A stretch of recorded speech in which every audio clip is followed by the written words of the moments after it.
E aí, pessoa! Seja muito bem-vindo, muito bem-vinda ao Sumicast, o podcast oficial da Sumitomo Chemical, que tem como missão promover o bem-estar, oferecendo soluções sustentáveis para a produção de alimentos e a saúde da sociedade. E nesse episódio aqui, nós vamos falar sobre um assunto um pouco diferente, né? Que normalmente a gente não se fala muito, mas que é uma cultura super importante também no Brasil, que é a maçã, né? Nós vamos falar sobre o manejo de colheita em maçã. E para falar com a gente sobre isso, eu tô aqui com uma dupla dinâmica aqui, Poliana Francescato e Ana Paula Turmina. A Poliana é especialista em desenvolvimento técnico global em reguladores de crescimento de plantas na Vale Biosciences. E a Ana Paula é representante técnico de vendas da Sumitomo Chemical. A Poliana, só para vocês terem uma ideia, a Poliana é engenheira agrônoma pela Universidade do Estado de Santa Catarina, tem mestrado em produção de frutas em clima temperado pela Universidade Federal de Pelotas e PhD em ciência vegetal pela Universidade Federal de Santa Catarina. E a Ana Paula, também engenheira agrônoma lá pela mesma Universidade do Estado de Santa Catarina, tem mestrado também em produção vegetal pela Universidade do Estado de Santa Catarina e possui doutorado em agronomia pela Universidade Federal de Pelotas e fez aí um doutorado sanduíche também na Oregon State University. Poliana, Ana Paula, muito obrigado por vocês estarem aqui com a gente, sejam super bem-vindas aqui ao Sumicast. Obrigada, Paulo, pelo convite, é um prazer gigante poder compartilhar um pouco do conhecimento que a gente tem com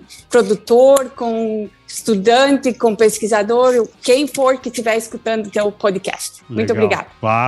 Vai ser muito interessante. E aí, Ana Paula, como é que você tá? Tô bem, Paulo, tô bem. Poli, muito obrigada por participar com a gente, né? A gente sabe o quanto a Poli é uma pessoa requisitada da maçã no Brasil, então vai ser muito importante essa conversa aqui com a gente. Show de bola, isso aí. Vamos conversar bastante coisa técnica aí relacionada a essa questão do manejo de colheita, né? Mas antes de entrar nesse tema específico, ô Poliana, conta um pouquinho aí da sua história pra gente, o que você faz, como que foi esse negócio, a sua história até hoje? Um pouco complicada, mas na verdade eu sou natural do sul do Brasil, do estado de Santa Catarina, de uma das capitais nacionais da maçã, porque é uma briga entre três cidades, que é a cidade chamada Fraiburgo. Eu sou filha de produtores de maçã, também produtores de fruta de caroço. Na verdade, cresci usando bota, chapéu e uma sacola de colheita pendurada no meu pescoço. Exatamente assim, já ralhei, já colhi muita maçã no tempo da minha, na verdade, no tempo de adolescência. Eu escolhi a agricultura, na verdade, não foi uma coisa extinta de hora. Na verdade, eu comecei com computação, ciências da computação, depois mudei para agronomia, e acho que foi a mudança mais certa que eu fiz na minha vida. Eu trabalhei com pesquisa desde a fase da faculdade, sempre tive uma bolsa de iniciação científica, e desde então eu sempre continuei dentro dessa área, segui meu mestrado, doutorado. Eu fiquei 1 ano no estado de Ohio com uma bolsa sanduíche durante o meu doutorado. Trabalhei na parte de biologia floral, na parte de uso de reguladores de crescimento. Morei também na Nova Zelândia por um tempo, durante a fase da agronomia. Na verdade, foi onde que eu gostei mesmo de ficar dentro da área de pesquisa. Aí eu me mudei para os Estados Unidos em 2019, fazem já quase 5 anos, janeiro de 2019. Fui para a Universidade de Cornell trabalhar com pesquisa e extensão, e trabalhei diretamente, na verdade, na parte de frutíferas, macieira, compereira, cerejeira e outras em gerais. E a minha função na universidade lá era pesquisa e extensão, então eu trabalhava 50% fazendo desenvolvimento de pesquisas que eram voltadas ao produtor. Então eu trabalhei muito diretamente com os produtores de maçã em Cornell. Isso foi em 2015, quando eu vim a Cornell. Em 2019 eu me juntei à Vale Biosciences, que hoje que na verdade é uma subsidiária integral da Sumitomo Chemical, é uma empresa líder em pesquisa, desenvolvimento e comercialização de biorracionais. E no meu caso, eu sou especialista técnica na parte de reguladores de crescimento, que na verdade é um biorracional. Então, minha função na empresa hoje é muito parecida com o que eu fazia com a universidade. Trabalho um pouco com pesquisa, mas também mais nessa parte de transferência da tecnologia, tá? Toda a pesquisa que é desenvolvida desenvolvimento na Valent, de alguma forma eu transfiro isso para o produtor ou para o usuário final. Legal. E a gente estava até falando previamente, né, dessa questão de às vezes ter uma distância grande, né, entre o produtor, a academia e tal, né? E o fato de você ser filha de produtores, ter trabalhado no campo também, provavelmente te ajuda muito nessa transferência de tecnologia, né? Porque uma coisa é você estudar os aspectos técnicos por trás de todo o processo, né, de produção, e outra coisa é você traduzir isso para a linguagem do produtor, né? E acredito que isso deve te ajudar muito até hoje, né? Exatamente. É necessário hoje, o mundo científico, na verdade, ele é um mundo muito fechado. Uhum. E é um mundo que precisa de uma tradução, praticamente. Sim. Então, a pessoa que está trabalhando na parte de extensão, que no caso eu me enquadro quase como uma pessoa de extensão, ela precisa traduzir toda essa ferramenta tecnológica que é gerada por pesquisadores ou mesmo pelo centro de pesquisa, enfim, para o produtor em si, de uma forma prática e fácil. Legal, bacana. E agora vamos lá com a Ana Paula. Fala um pouquinho pra gente aí de você, a sua história. A minha história é um pouco parecida com a Poli, mas eu não sou filha de agricultor, né? Eu sou uma catarina também, nasci em cidade grande, mas desde pequena eu já tinha certeza que... Já tinha feito a minha escolha, né? Que eu ia trabalhar com plantas. Então, quando eu terminei o colégio, era muito óbvio pra mim que eu iria fazer agronomia, né? Então, eu fiz agronomia. Durante toda a minha graduação, eu também sempre fui bolsista em iniciação científica, né? E já sabendo do mestrado, já trabalhando durante toda a minha graduação com os colegas que eram mestrandos e doutorandos, eu já sabia que eu ia fazer isso, né? Então, eu tive a oportunidade também do meu mestrado trabalhar com maçã, com sistemas de condução. Também tive a oportunidade de ir para Cornell, na mesma universidade que a Poli trabalhou. Aí eu retornei para o Brasil, terminei o doutorado, terminei o mestrado, fui fazer o doutorado. Durante o doutorado, eu também tive uma oportunidade de ir para os Estados Unidos, na Oregon State University, e trabalhar com reguladores de crescimento, né? Eu também trabalhava com a parte de indução floral. Então, acho que essa nossa ligação, eu e a Poliana, a gente tem uma ligação de amizade também, dos nossos trabalhos serem teoricamente parecidos, assim. Então, eu tenho uma demanda pela Poliana bem grande aqui no Brasil, porque a cadeia produtiva da maçã é uma cadeia extremamente organizada no Brasil, extremamente técnica, né, que exige da gente conhecimento técnico, faz bastante pergunta de fisiologia, né, pergunta bem que vai a fundo mesmo em como a gente vai usar alguns reguladores, né. Legal. Então, a gente está aqui hoje para falar de um regulador que é muito importante na cadeia produtiva da maçã, que ele faz toda a diferença, né, na nossa pré-colheita, no nosso manejo de colheita em si da maçã. Legal, show de bola. Eu acho muito interessante, assim, eu sou agrônomo também, né, mas eu acho muito interessante as pessoas que desde criança falam assim, não, eu vou ser agrônomo. Eu não pensava em ser agrônomo, eu era parecido com a Poliana aí. Não, eu quero fazer outra coisa, quero ser rockstar, não quero ser agrônomo nem nada, né? Você quer fugir da roça, né? Era a coisa que eu mais pensava quando era nova, eu vou fugir da roça. Eu não quero trabalhar no sol aqui, colhendo, subindo escada, descendo escada, colhendo maçã. Essa era a ideia de quando a gente é adolescente.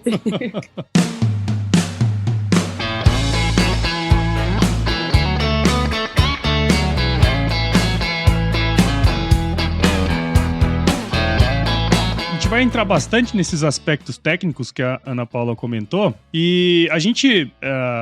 aqui dentro do Agro Resenha, né, dentro do Sumicast, Agro Resenha, acho que mais no Agro Resenha, a gente tem ainda quase nunca fiz nenhum episódio sobre maçã, né? Eu acho que seria legal, só pra gente dar uma introdução aí, onde que se dá a produção de maçã hoje no Brasil? Eu sei que Santa Catarina é um estado muito importante, e quais são as principais características dos produtores, dos pomares? Teria como contar um pouquinho, só dar uma contextualizada aí pra gente dessa cadeia tão interessante aí? No Brasil, a gente tem 3 estados que produzem maçã, né? A gente tem uma região pequena no Paraná, Santa Catarina e Rio Grande do Sul, mas praticamente as regiões produtoras são divididas entre Santa Catarina e Rio Grande do Sul. Então, a gente tem a cidade de Vacaria aqui, mas tem alguma coisa em São Francisco de Paula, Caxias, Antônio Prado e Ipê que produz maçã. E em Santa Catarina, a gente tem São Joaquim, né, região da Serra Catarinense, e a gente tem ali a região de Fraiburgo, Videira, que é o meio oeste de Santa Catarina.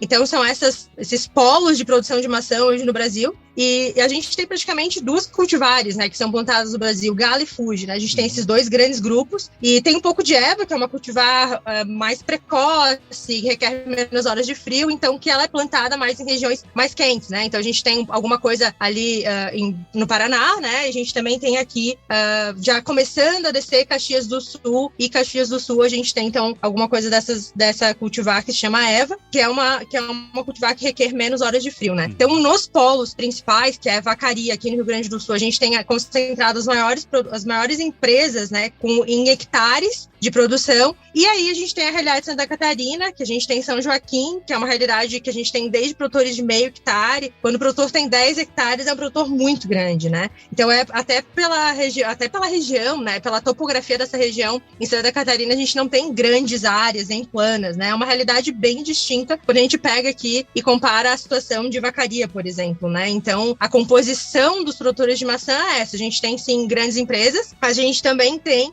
vários produtores pequenos que é praticamente metade da produção fica concentrada nesses pequenos produtores, mais da metade. Então, eles também são muito importantes para a cadeia produtiva da maçã. Como a Ana falou, a maioria, 100%, 99% da produção na região sul é pelo fato de que a cultura da macieira ela necessita de horas de frio, ela requer horas de frio. Então, por isso, a região mais promissora, que mais se adequa, na verdade, é a região sul. Os estados que a Ana mencionou. Complementando, em termos de área que o Brasil produz, por exemplo, é a mesma quantidade, é a mesma área que o Chile produz, em torno de 33, 34 mil hectares de maçã hoje no Brasil. A diferença é que o Chile exporta mais que 90% da produção. E o Brasil consome 90% da produção que o Brasil mesmo produz. Essa é um pouco da diferença entre... Só para ter mais ou menos uma noção de tamanho. Interessante, né? A grande maioria da maçã produzida aqui, ela fica no mercado interno. Até por conta da quantidade de pessoas que nós temos aqui também. Eu acho que maçã é um fruto também que está mais no dia a dia, né? Das pessoas, vamos dizer assim, né? Então tem essa... Aqui em casa mesmo a gente come muita maçã, né? Mas aí... Eu queria, assim, a gente sabe que qualquer tipo de fruta, na verdade, essas frutas de mesa, né, tem que ter uma atenção especial quando a gente fala da ocasião ali da colheita. E a ideia nossa hoje aqui é comentar sobre essa fase aí que é tão importante. Teria como vocês elencarem pra gente quais são hoje os principais desafios dos produtores nessa fase aí tão importante pra cadeia, né, que é a colheita, e o que vocês têm trabalhado aí pra melhorar esse processo? Teria como dar uma página pra gente disso aí? Tá, eu posso começar com essa, porque eu acredito que os desafios, digamos assim, que o produtor brasileiro enfrenta é o mesmo desafio mundialmente. Então, eu acredito que a escassez de mão de obra hoje, o custo da mão de obra e a variabilidade climática, seca, temperatura alta, muita chuva, acho que são os principais desafios enfrentados, tá? Não só aqui no Brasil, como eu falei, mas também em outros países. É claro que em países, por exemplo, como o Brasil, onde se concentra duas principais variedades que a Ana mencionou antes, que é a Gala e Fuji, os produtores que têm áreas maiores são mais afetados, tá? Porque a produção é muito concentrada nessas duas variedades. Então, a colheita de uma determinada variedade ela tem que ser sempre feita num período muito curto. E se o produtor não possui mão de obra suficiente para colher toda essa área, ele vai correr o risco de perder o ponto de colheita. E o ponto de colheita a gente sabe que é um dos pontos-chave na conservação de fruto. Se o produtor perde o ponto de colheita, ele vai perder qualidade, o fruto vai perder qualidade, sabor, textura, não vai armazenar por muito tempo. E dependendo das condições do pomar, do clima, quanto mais se demora para colher, o produtor também vai enfrentar problemas de queda de fruto, vai perder a produtividade por queda de fruto. Então, mão de obra hoje e mão de obra qualificada é um tema bastante complicado. E claro, tudo isso vai levar desperdício de alimento, que hoje é um tema muito, muito discutido mundialmente, principalmente com o crescimento da população. E o mesmo vai ocorrer com as condições climáticas. Se o produtor não tem controle nas condições climáticas, ele não tem a chave que liga e desliga lá quando vai chover, quando não vai chover. Não tem o contato direto com São Pedro, por exemplo. Então, no caso do evento climático, que seja indesejável durante todo esse processo de maturação de frutos, que seria durante a colheita, tem vários segmentos dentro da cadeia produtiva que vão ser afetados. Mas, principalmente, vai ser, novamente, a qualidade do fruto. Uma seca vai gerar frutos pequenos. A gente sabe que a maioria dos pomares no Brasil de maçã, eles não são irrigados, então não tem um sistema de irrigação, então a seca vai prejudicar. Excesso de chuva vai acabar gerando uma rachadura de frutos, por exemplo, afeta a qualidade de fruto, a qualidade final do fruto.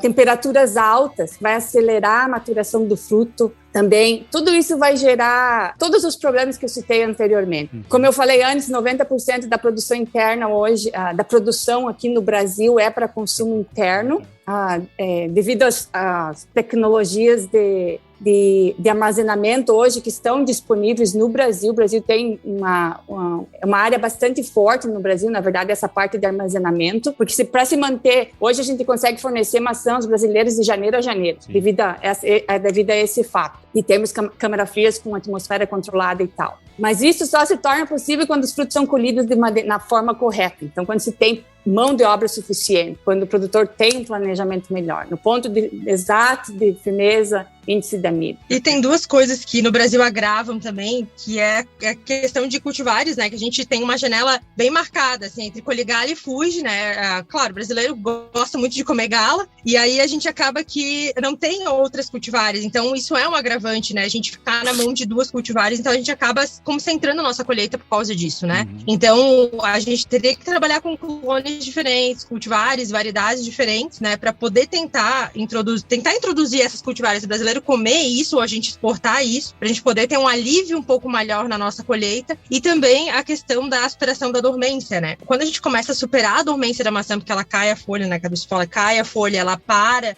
de trabalhar durante todo o inverno. Quando começa a esquentar, a gente tem uma tendência de que todo mundo comece a fazer a quebra da dormência, né? Então, isso também afeta, porque a gente acaba tendo que quebrar praticamente tudo junto, superar essa dormência das plantas todas junto, e acaba também concentrando, né? Então, a gente hoje é bem, assim, vários pomares maiores, mais tecnificados, a gente vê essa tentativa da aspiração da dormência escalonada para perder, né? Para sair desse risco das intempéries mesmo, né? Climáticas, de né, pegar todo o meu pomar, ter chuva de pedra, por exemplo, né, ou sofrer com isso, ou sofrer com uma geada, né, alguma coisa assim, ou sofrer com a seca excessiva. Então, também esse manejo que a gente tem no campo também pode afetar a questão da pré-colheita, né. E a gente teve esse ano que passou um ano muito seco, e que a maçã começou a madurar 30 dias praticamente antes do ponto dela, né, normal. Então, a condição climática também é bem importante, e a gente ter só duas cultivares também dificulta ainda mais o nosso manejo aqui, né. E ainda assim, eu acho impressionante. Eu fico em Cuiabá, no meio do Brasil, né? E eu consigo, se eu quiser comer maçã o ano inteiro, eu consigo, né? Então, quer dizer, a gente tá fazendo muita coisa certa, né? Assim, apesar de todos os desafios que existem, né, nesse processo, eu acho que a gente tem feito muita coisa certa e eu acho que tem muito a ver com o que vocês têm feito no campo, né? As pesquisas, a aplicação disso lá no campo, né? E aí, a Poliana, e acho que a Ana também falou bem sobre isso, que é essa questão do período da colheita, né? Ele é apertado, tem poucas variedades, duas variedades diferentes, né? Não tem uma gama muito grande. E o perfil desses pomares, né? Pelo que vocês comentaram, tem ali uma quantidade, né, considerável para o cara colher. Então, quer dizer, o ponto de colheita, como vocês comentaram, é de fato um desafio, né? Agora, do ponto de vista técnico, com o que vocês têm visto e aplicado no campo, de que maneira que o produtor ele pode se preparar para reduzir ao máximo, né, esses problemas, esses desafios, vamos dizer assim? Em relação a essas estratégias que existem hoje, que o produtor pode tomar para talvez ajudar com esses desafios que ele tem a campo. A Ana mencionou bem ali a parte de eu acho que o planejamento seria o primeiro passo. Não que eu não sou uma pessoa que planeja 100% da minha vida, mas o planejamento é uma coisa que tem que ser feita. Tanto de pessoas, da mão de obra em pessoas, assim, como também de maquinária até o planejamento climático. Mesmo que o produtor não tenha um controle, ele tem que ter esse planejamento, tem que ter uma ideia do que vai acontecer pelo menos durante aquele mês ou aquelas primeiras semanas durante a época de colheita. Então, e esses pontos acho que são críticos e são os desafios principais, ou desafios enfrentados que ainda necessitam um bom planejamento. A Ana também mencionou outra estratégia é a diversificação de variedades, de cultivares, que é tudo muito focado entre gala e Fuji. É um tema que hoje, na verdade, tem sido bastante discutido no Brasil, no intuito de reduzir essa vulnerabilidade do setor, tanto em termos produtivo quanto comercial, tá? Hoje tem a empresa de pesquisa e extensão de Santa Catarina, que é a IPAGRE, está realizando um projeto muito interessante nessa área. Ela já conseguiu lançar diversas cultivares de variedades com boa adaptação climática para o sul do Brasil, essas variedades apresentam frutos de alta qualidade, têm potencial de armazenamento. O problema hoje, o maior desafio no Brasil, desse cenário, dessa forma de poder, uma estratégia para poder ajudar o produtor, é a reeducação do consumidor. O consumidor aprender e diferenciar, a comprar essas diferentes variedades. Não só comprar Gala e Fuji ou comprar maçã. Por exemplo, nos Estados Unidos hoje, se eu vou no mercado em si, eu encontro em torno de 10 variedades diferentes, que eu tenho a possibilidade de escolher. Hoje, eu acredito que há dezenas de variedades disponíveis. É claro que o meu local, eu moro no sul do estado de Oregon aqui, eu não tenho todas as variedades que são produzidas no lado oeste, são diferentes do que são produzidas no lado leste. Então, mas existem dezenas de variedades. Então, a reeducação hoje é meio problemático no Brasil, na verdade. Outra estratégia, Paulo, na verdade, e a Ana vai complementar com isso também, que hoje o produtor tem em mãos para enfrentar todos esses desafios, na verdade, e essas estratégias também fazem parte do planejamento, é o uso de reguladores de crescimento. Um deles, a Ana comentou até, que seria a parte de quebra de dormência, então seria o uso de um agente químico ou biológico que ajude na superação de dormência. Só para deixar claro, quando eu falo regulador de crescimento, em termos técnicos, para quem está ouvindo hoje, reguladores de crescimento vegetais, por exemplo, eles são compostos ou substâncias orgânicas naturais ou sintéticas, tá? Naturais quer dizer que a planta tem a capacidade de produzir aquela substância, e sintética que a gente produz sinteticamente.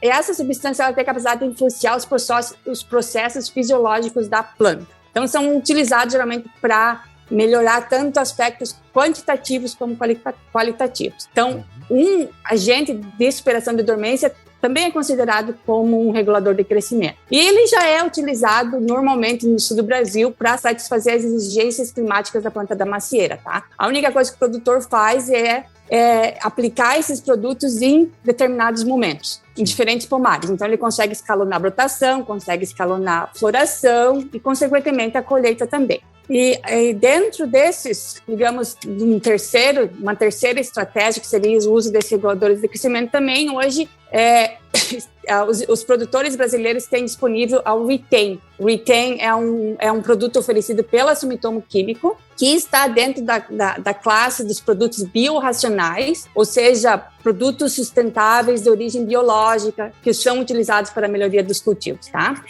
Quando o Retain foi lançado em 2005, isso 2005 no Brasil, a primeira vez que foi lançado foi em 1997. Realmente foi um game changer, tá? Nem sei traduzir essa palavra para o português, mas foi virada de jogo.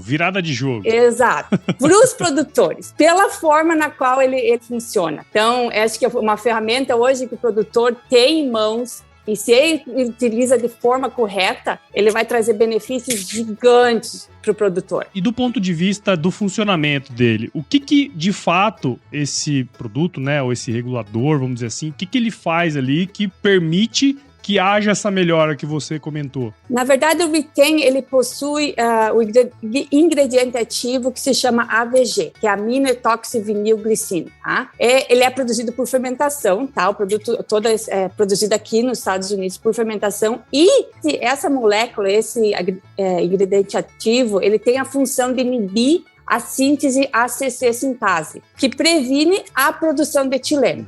O que é o etileno? Tá? O etileno é um hormônio vegetal, que a planta, ele está entre os cinco principais hormônios que são hoje conhecidos, que a gente já sabe o efeito e a função. Está muito bem conhecido, tá? Então, a planta tem a capacidade de produzir etileno. Quando a gente aplica um Retain, a gente está aplicando um AVG, que vai bloquear essa produção de etileno. O que o etileno faz na planta, por exemplo? Ele é responsável pelo amadurecimento de frutos e da planta. Ele é responsável pelo aumento da taxa de senescência, decisão de folhas, frutos e flores. Geralmente, esse hormônio está no estágio final do desenvolvimento da planta e do fruto. A gente chama de aging hormone. É um hormônio responsável pelo envelhecimento. Então, a aplicação de Retain, ela vai fazer com que os níveis de etilenos produzidos pela planta, ela reduza, tá? Fazendo com que a velocidade de maturação dos frutos também diminua e o produtor tenha a capacidade de colher esse fruto mais para frente. Então, ele escalona a colheita. Então, desta forma, o produtor vai conseguir escalonar a colheita em diferentes blocos. Então, um bloco ele planeja de fazer a colheita normal, o outro bloco ele pode fazer a aplicação do Retain e poder fazer a colheita 1, 2, até 3 semanas depois, tá? Então, ele tem essa capacidade. Então, ele consegue otimizar tempo, mão de obra e o uso de maquinários. Em relação a essa parte de flexibilidade, é um produto que é bastante flexível, tá? O produtor tem a capacidade de aplicar entre 28 dias até 7 dias antes da colheita prevista. Claro que quanto mais cedo o produtor aplica o produto, melhor controle na produção de etileno ele vai ter. Lembra que você está freando essa produção de etileno. Não é que a planta vai parar todo o processo fisiológico, não vai parar de produzir etileno, você está freando isso. Então, a planta continua com o seu desenvolvimento normal, só que de forma mais lenta. Tá? Então, muitas vezes, claro que a partir dos 7 dias, 7 dias antes da colheita prevista, é claro, se o produtor consegue colher um bloco hoje e ele só vai voltar naquele bloco 7 dias depois, ele tem a capacidade de aplicar o produto. Mas o produto que é aplicado mais perto da colheita, na verdade, ele vai ajudar mais com a qualidade do fruto, tá? Que vai para a câmara fria. Ele não vai conseguir atrasar muito a colheita. Quando se busca atraso de colheita, a melhor época de aplicação do produto seria mais cedo, mais entre 28 e 21 dias antes da colheita. E é interessante, né, esse ponto que vocês trouxeram, justamente por conta de todos aqueles problemas que vocês comentaram antes, né? Quer dizer, a gente tem um problema de mão de obra, quer dizer, um curto espaço de tempo para você fazer essa colheita, né? A questão da maturação. Então, você utilizando esse manejo, né, esse produto e tal, você consegue, de certa maneira, melhorar esse aspecto operacional e também, mais pra frente, o aspecto de qualidade do produto, né, e armazenamento e tudo mais, né. É mais ou menos isso, né. Tem a questão da evolução das câmaras frias aqui no Brasil. Então, a gente, cada vez mais, o produtor quer levar a longo prazo essa fruta, né. Então, a gente vê que muitos têm investido em câmeras de dinâmica, né. Então, assim, a gente sabe que para essa fruta entrar bem numa câmera fria, ela precisa estar muito bem colhida, né? O ponto de colheita dela é muito importante para ela entrar na câmara fria. As câmaras frias mais modernas, o fruto, sem dúvida, para pagar esse investimento, tu precisa entrar com o fruto muito bem na câmara fria. Então, é importante a gente ter esse fruto de qualidade, esse fruto firme, colhido no ponto certo, que o Retain traz isso pra gente, né? Então, com isso, eu queria que a Poli falasse um pouco mais dos outros benefícios que a gente tem quando a gente usa o Retain, né? O Retain nos Estados Unidos e Retain aqui no Brasil, a gente fala Retain, né? O Retain, como eu escutei. Retain. Ou Retain também. Retain também. Então, Paulo, a gente falou muito sobre a parte de manejo de colheita, optimização de mão de obra. Esse é um enfoque que tem que ser dado, porque é um produto, uma ferramenta excelente que o produtor tem em mãos e que pode ser utilizado antes mesmo da colheita do fruto, pelo fato que ele está atrasando a maturação. Mas outros benefícios que o produto em si traz também, ele evita a queda pré-colheita do fruto, porque está atrasando essa produção de etileno, está atrasando a maturação, então o fruto permanece na planta por mais tempo, o produtor tem a capacidade de colher mais fruto, com isso aumento de produtividade, por evitar essa queda de fruto. Quando você atrasa a maturação, na verdade, você deixa o fruto na planta por mais tempo, então o fruto tem chance de crescer mais. Tá? Porque ele tem um tempo mais prolongado na planta. Então, você acaba tendo um aumento de tamanho de fruto. Digamos que o fruto cresça 1 grama por dia. Se você consegue atrasar a colheita por 1 semana, por exemplo, são 7 gramas extra que o produtor tem. Um tema que é muito debatido, a parte de coloração de fruto. Na verdade, claro que quando o etileno também é responsável por dar a coloração do fruto. Você está atrasando isso, vai acabar atrasando um pouco a coloração do fruto. Mas muitas vezes, quando você atrasa, e isso é bem claro na Fuji, por exemplo, que porque é uma variedade mais tardia, a colheita se dá mais tardia. Quando você atrasa a colheita, você acaba colocando esse momento de colheita um pouco mais para frente, e uma semana de diferença no final da primavera ali, quando a temperatura começa a baixar, faz uma diferença gigante na cor. A cor, ela necessita de temperaturas noturnas mais frias. Então, já está começando o outono, então se você consegue atrasar por uma semana, você acaba colocando a colheita numa janela melhor para a coloração do fruto. Então, acaba aumentando a cor do fruto. Aqui no Brasil, a gente não tem o hábito de usar retém. São bem poucos produtores que usam retém na Fuji, né? A gente usa praticamente na Gala. E aí, quando eu falo, mas tu pode usar retém na Fuji, né? Tu pode deixar essa Fuji por mais tempo, para fazer ela crescer, para ela ganhar um pouco mais de cor, né? E aí, sério, meu Deus, quando que eu posso usar, né? Então, a gente também pode usar na Fuji. Com certeza, a gente colheria a Fuji num ponto de maturação muito melhor, né? A gente jogaria esse ponto de colheita mais para frente, ganharia mais cor nessa Fuji, né? Ela ficaria muito mais saborosa, né? Porque é uma fruta bem mais adstringente do que a Gala. E então, muitos, né? Sempre me perguntam, mas eu posso usar? Quando que eu posso usar? Pode usar sim. Não é no mesmo tempo que as recomendações não é no mesmo tempo que na Gala, né? A gente aplica um pouco mais próximo a esse ponto de colheita da nossa pretensão de colher Fuji, mas ele vai trazer todos os benefícios que ele traz para Gala, ele vai trazer para Fuji. E aí a gente vai acabar acertando um pouco mais esse momento de colher Fuji, não colher ela tão verde, porque acaba que as pessoas não querem comer Fuji, exatamente porque ela é mais adstringente, né? Ela é verde, tu olha, se ela não tem muita cor, as pessoas vão com certeza na Gala, né? Então pode sim usar, só para lembrar os produtores aqui de Gala e Fuji, que dá para usar com certeza retém na Fuji também. Ô, Ana, você tinha falado um pouco antes ali sobre questão de momento de aplicação, a gente já falou um pouquinho das estratégias, né, que você pode utilizar tanto para Gala como para Fuji e tudo mais. Conta pra gente um pouquinho, então, dessa questão da recomendação, quando usar, né? Acho que a Polina já falou um pouco disso, e também dose, como é que funciona esse negócio? Então, Paula, a bula do retém, ela é bem ampla, né? A gente consegue aí começar as aplicações, né? A gente pode fazer essas aplicações no período bem longo, né? De 28 a 7 dias antes da colheita. E as doses, elas podem ser de 1 pacote a meio pacote, conforme o manejo de colheita desejado. E também o período de carência é 7 dias. Então, a gente tem essa flexibilidade na bula do retém e na maneira com que a gente vai usar o retém no campo, tanto para Gala quanto para Fuji, tem essas vantagens, né? Então, é um produto que a gente viu tanta coisa dele e a gente também tem essa questão da bula dessa flexibilidade, né? Dessa questão bem ampla, assim, de uso. Assim, se o retém é usado de forma correta, ele vai trazer o benefício que o produtor está buscando, tá?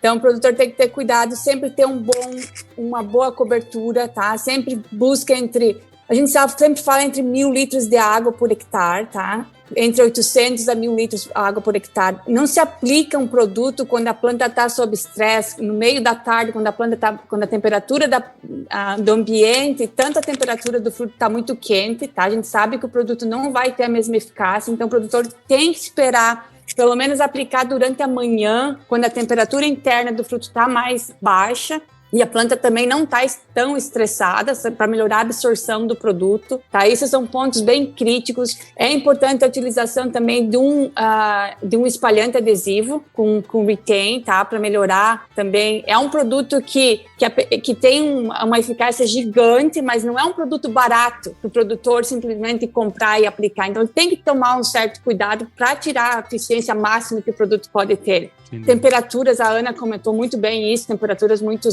altas, talvez o produtor tenha que planejar aplicar um pouco antes desses dias quentes que estão vindo, por exemplo. Dose, Ana deixou muito claro isso, quanto maior a dose, ele é responsivo, então quanto maior a dose, melhor a eficácia do produto. Outro assunto também, variedades, por exemplo, a Gala, ela responde melhor ao retain do que a Fuji, tá? Então, às vezes até quando eles aplicam 1/3, que eu não recomendo aplicar 1/3 da dose do produto, porque é uma dose muito baixa, meia bolsa, que seria meia parcela, a aplicação dividida de meia bolsa, sim, agora 1/3 geralmente não traz os benefícios suficientes. os benefícios necessários que a planta precisa.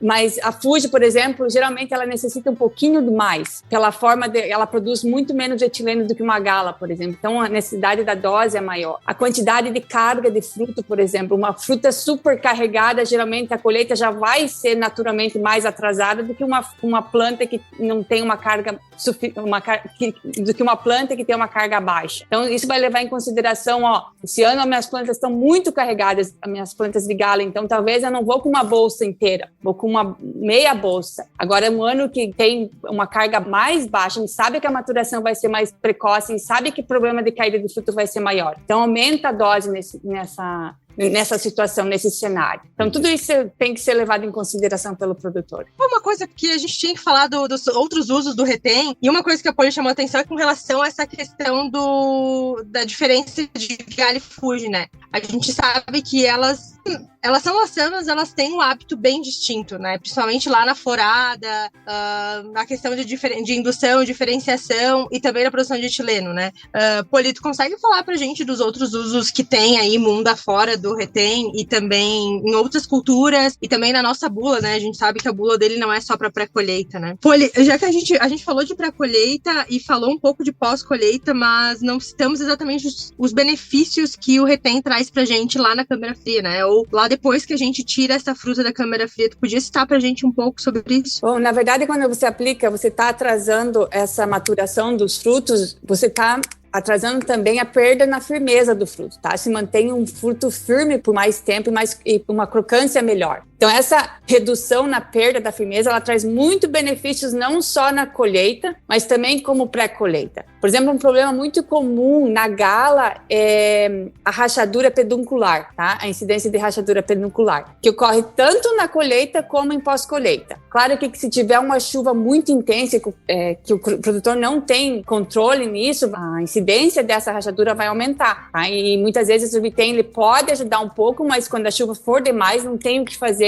com esse tipo de rachadura. Mas ele ajuda, já tem dados publicados que ele ajuda a diminuir, reduzir essa incidência de rachadura peduncular, tá? Na colheita e pós-colheita. Ela ajuda a residir muitos dos outros distúrbios fisiológicos, tá? Que também ocorrem durante a pós-colheita. Por exemplo, na Fuji, o pingo de mel seria o acúmulo de açúcares no interior do fruto. Isso também, que na verdade é aumentar a incidência de fungos, doenças causadas por fungos. E o retém também tem um efeito nisso, realmente pelo fato desse atraso na maturação, esse controle na produção de etileno que a planta tem. Quase todos os outros distúrbios fisiológicos que ocorrem na câmara fria que estão relacionados à produção de etileno, o retém tem a capacidade de promover um controle melhor. Bom, bacana, pessoal. Assim, a gente explorou bastante, né? Então, achei bem legal esse episódio. Aprendi bastante aqui com vocês. Tenho certeza que quem tá do outro lado aí aprendeu como utilizar melhor das ferramentas, né? Para, de fato, alcançar esse objetivo, que é ter bons frutos, uma boa produtividade, enfim. Isso tudo ajuda no processo final aí, né, do processo da produção da maçã. Então eu queria muito agradecer você, Poliana, Ana Paula, por estarem aqui com a gente no Sumicast e agradecer e parabenizar vocês pelo trabalho de vocês, viu? Eu que agradeço, Paulo. Obrigada novamente e a gente está à disposição. Aqui, a Ana lá no Brasil, para qualquer pergunta, a gente está aqui para ajudar. Não é que a gente sabe todas as respostas, mas no que a gente for útil, será de maior prazer ajudar as pessoas. Com certeza, valeu. Obrigado, viu, Ana Paula? Parabéns aí pelo trabalho de vocês. Obrigada, Paulo. Obrigada mesmo. Um abraço para todos vocês. Show de bola. Abração. E deixa eu te falar, como que quem estiver ouvindo aqui, quiser seguir o trabalho de vocês, como que a gente pode te encontrar, Poliana, Ana Paula? Eu, na verdade, estou bem presente nas redes sociais, tá? No LinkedIn. Se querem mandar e-mail, meu e-mail é pfran@valent, com T mudo no final, .com. Eu sou acessível no e-mail, mas me busca que eu tô disponível. Cola lá no LinkedIn, que eu já até me conectei lá contigo, lá mandei uma mensagem também, legal, bacana. E você, Ana Paula, onde que a gente pode te encontrar? Também pode me encontrar lá no LinkedIn, que eu tô lá. Se alguém precisar do meu e-mail é ana.turmina@sumitomochemical.com. Pode mandar e-mail que a gente entra em contato, manda o WhatsApp e tira todas as dúvidas que forem surgindo. Show de bola. E pra você que ouviu esse episódio até agora aqui, tenho certeza que você viu valor em tudo que a Ana, a Paula e a Poliana conversaram aqui pra gente, mostraram pra gente. Então considere compartilhar esse episódio aqui com alguém que vai se beneficiar desse conteúdo aqui. O podcast ele cresce na medida em que você participa junto com a gente. Siga o Sumicast em seu agregador de podcasts favorito e acompanhe também os episódios no Agro Resenha Podcast. Siga a Sumitomo Chemical nas redes sociais, basta procurar lá por @Sumitomo Chemical Brasil no Instagram, Facebook, LinkedIn, YouTube e visite o site da Sumitomo Chemical também, o www.sumitomochemical.com. Tá certo? Valeu, pessoal, tudo de bom pra vocês aí. Eu sempre finalizo aqui dizendo uma frase de muita sabedoria que é: se chover não precisa molhar a horta, tá bom? Fiquem com Deus aí.